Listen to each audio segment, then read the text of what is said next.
আজকে আমাদের বাড়িতে পিকনিক হচ্ছে। প্রত্যেক বছরই আমাদের বাড়িতে জানুয়ারি মাসের 2-3 তারিখ নাগাদ পিকনিকটা হয়। আর এই যে বাবা ছেলে মিলে সকালবেলায় একটা বক্স এনেছে, সেটা গান চালিয়ে বেশ নাচা শুরু করে দিয়েছে। পিসি চিকেনটা ম্যারিনেশন করছে, আর ওইদিকে পকোড়াও শুরু হয়ে গেছে, কৃষ্ণদা পকোড়া ভাজা শুরু করে দিয়েছে, আর সালাড টুকটাক কাটাকাটিও শুরু হয়ে গেছে। এদিকে আজকে আমি একটুখানি শাড়ি পরেছিলাম, বউ বলে কথা, বাড়িতে অনেক লোকজন আসবে। আর এই যে পকোড়া পেয়েছে, পকোড়া খেয়েই যাচ্ছে, ঝাল লেগেছে জানেন, একটা লঙ্কা চিবিয়েছে ব্যাস, তারপরে কান্না শুরু।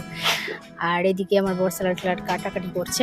আজকে হয়েছিল ভাত, বেগুনি, মাছের মাথা দিয়ে ডাল, দই কাতলা, মাটন, চিকেন, চাটনি, পাঁপড়, মিষ্টি, দই এসব।